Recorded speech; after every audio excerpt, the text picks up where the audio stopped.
Miss হবে না আপনার পছন্দের টিভি শো। দেখুন জি5 অ্যাপে একদম ফ্রি।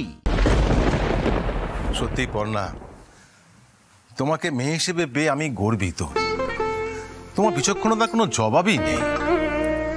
এই লোকটাকে প্রথম দিন দেখা মাত্র তুমি কিন্তু বুঝে গেছিলে, আমাকে বলেও ছিলে, তখন আমি সিরিয়াসলি নিইনি। কিন্তু আজ আমি বুঝে গেছি। এই লোকটার সঙ্গে আমি প্রতিদিন ওঠা বসা করি, কিন্তু আমি চিনতে পারিনি। দেখেছো পর্ণা, একটা ইয়াং ব্রাইট ছেলে এরকম অসৎ হতে পারে আমি তো ভাবতেই পারছি না। বাবা, আসলে মানুষ তো নিজেকে দিয়ে অন্যদেরকে বিচার করে। আপনি, আপনার ছেলে, আপনারা আসলে খুব ভালো মানুষ, সৎ। সেই জন্যে আপনারা সবসময় মানুষের ভালোটাই দেখেন। আমি খালি ভাবছি ওই লোকটার ঔদ্ধত্যটা। আমি বাপের বয়সী একটা লোক, আমাকে বাড়িতে এসে বলছে ঘুষ নিতে। হ্যাঁ, আরে লোকে জানাজানি হলে যে ওর ক্যারিয়ারে একটা দাগ পড়বে এটা ও ভাবছেই না। এত লোভ, এত লোভ, মাথা হেট হবার কোনো ভয় ডর নেই। বাবা, আপনি যে কি বলেন না, যেই মানুষটার কোনো মেরুদণ্ডই নেই তার আবার মাথা হেট হবার ভয়। যাকে বাবা, আপনি না এত চিন্তা করবেন না এটা নিয়ে। আমি বরং আপনার জন্য এক কাপ কড়া করে চা বানিয়ে আনছি।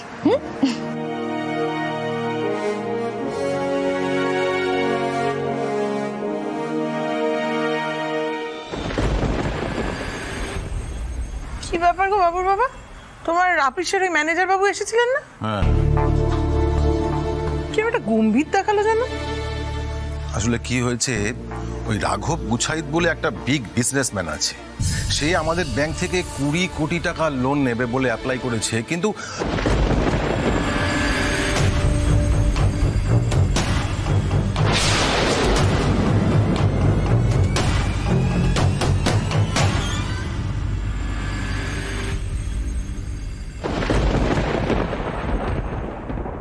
বাবাকে তো চিন্তা করতে বারণ করলাম ঠিকই, কিন্তু এই সুবর্ণ লোকটাকে না আমার একদম সুবিধার লাগছে না। মনে হচ্ছে জল অনেক দূর অব্দি গড়াবে। এত সহজে তো ম্যানেজার বাবু আর কি যেন নাম বলছিল লোকটার, রাঘব গুছাইত, এরা তো চুপ করে বসে থাকবে না। আমি চুপ করে আছি বলেই না তোমাদের এত বার বেড়েছে, বুঝেছো? একটা কথা আমি বলে দিচ্ছি বাবুর বাবা, সামনে আমার মেয়েটার বিয়ে, কোনো রকম গন্ডগোল যদি হয় তখন কিন্তু কৃষ্ণা চুপ থাকবে না। হ্যাঁ, কাউকে ছাড়বো না বলে দিলাম।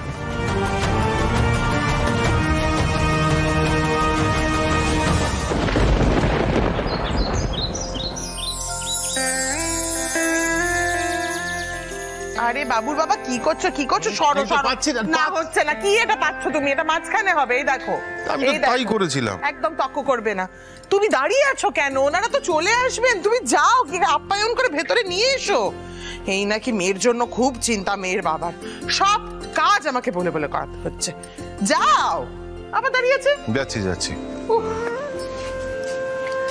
বড়দা, একটু থেকো তো একটুখানি। হ্যাঁ হ্যাঁ দাদা, এই তো হয়েই গেছে। আমি তো ডাকছিলামই আপনাকে। এক সেকেন্ড। ও বদ্দি, বদ্দি, ওই মাজা থালাতে দেবে মিষ্টিগুলো, নতুন মাজা থালা আমি মাজিয়ে রেখেছি। আবার কে ফোন করলো? হ্যাঁ হ্যাঁ হ্যাঁ দীপালি দি, হ্যাঁ হ্যাঁ বল। হ্যাঁ, ওই তো আসছেন ওনারা, সমস্ত গোছগাছ চলছে আমাদের। হ্যাঁ হ্যাঁ ঠিক ঠিক ঠিক, আমি একদম একদম খবর দেবো তোকে। বড় বাঁচালি রে তুই আমাকে। হ্যাঁ হ্যাঁ হ্যাঁ ঠিক আছে ঠিক আছে, আমি সব পরে আবার বলছি। হ্যাঁ হ্যাঁ রাখলাম এখন। হ্যাঁ বলি, ছোড়াটাকে কোত্থেকে জোটালে? ওই যে আমার মাসতুতো দিদি আছে না দাদা, দীপালি দি দিয়েছে সম্বন্ধটা। যার বরটা সুৎখর, জামাই বাবুর গদি আছে। হ্যাঁ তো বলছিলাম যে ওই দীপালিদির ননদের ছেলে, ছোট্ট সংসার, বাবা মা, ছেলে আর মেয়ে। ছেলেটি বড়, মালদার এবং ধান্দাবাজ। ওসব কথা থাক না দাদা, আমার মেয়েটার তো সারা জীবনের ব্যাপার। আপনি অভিভাবক হয়ে সমস্ত দাঁড়িয়ে একটু বুঝে শুনে নেবেন। হ্যাঁ, সে তো বুঝে আমায় নিতেই হবে, তবে পর্ণাকেও একটু বুঝে নিতে বলো, কারণ মেয়েটা তো জল বিচুটি, কোনটা ঠিক কোনটা ভুল ও কিন্তু খুব ভালো বোঝে। এই যে আমার বড় খোকা, একটা ছাল ছাড়ানো বোঁদর, ওকে কেমন বোতল বন্দি করে ফেললো দেখেছা?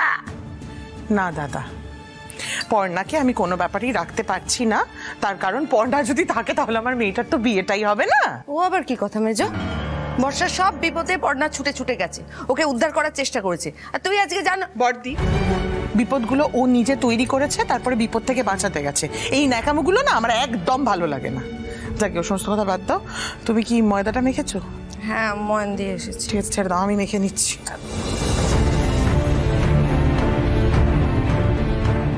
বড় বউ, এই মেজো বউ পর্ণার সাহায্য নেবে না, নিজেই বুদ্ধি খাটাবে, বুঝতে পেরেছ তো? আমি বলে দিচ্ছি, পুরো মাখাবে। মজা তো গরম আজকে শুভ দিন, তুমি এসব অলক্ষণে কথা বলো। শোনো বড় বউ, তুমি আমাকে না এত কথা। আসুন আসুন আসুন আসুন। এই কৃষ্ণা, ওনারা এসে গেছেন। আসুন আসুন আসুন আসুন আসুন। কৃষ্ণা,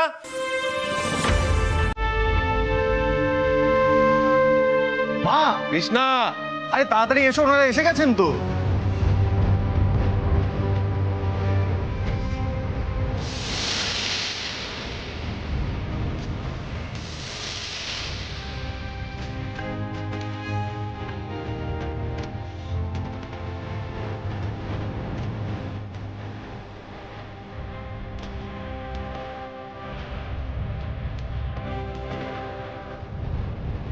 এই তো চলে এসছি। নমস্কার নমস্কার, আমি মেয়ের মা কৃষ্ণা দত্ত।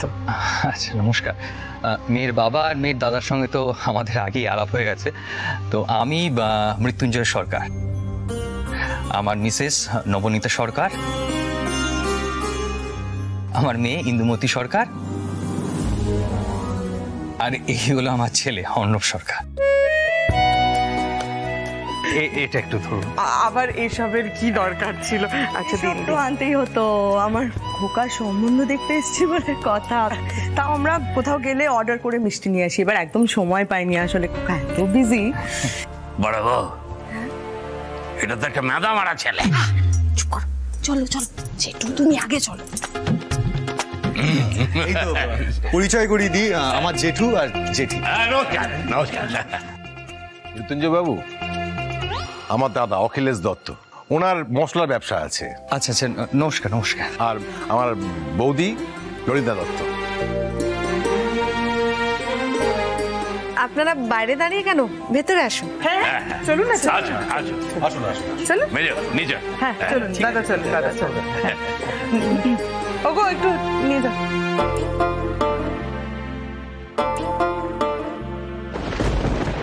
বাবু, বর্ষার হলো না? মানে তোর বউকে একটু বল, একটু তাড়াতাড়ি সাজিয়ে আমার মেয়েটাকে নিয়ে আসতে, ওরা তো অপেক্ষা করছেন। বেশি সাজাতে গিয়ে আবার রাক্ষসী না বানিয়ে দেয়। মা, তুমি এইভাবে কেন কথা বলো বলো তো? হ্যাঁ, পনার ওপর ভরসা না থাকলে তুমি ওকে দিয়ে না সাজালেই পারতে। আর তুমি কি ভাবো বর্ষা শুধু তোমার মেয়ে, আমাদের কেউ নয়? আস্তে কথা বল, ওরা শুনতে পাবেন তো।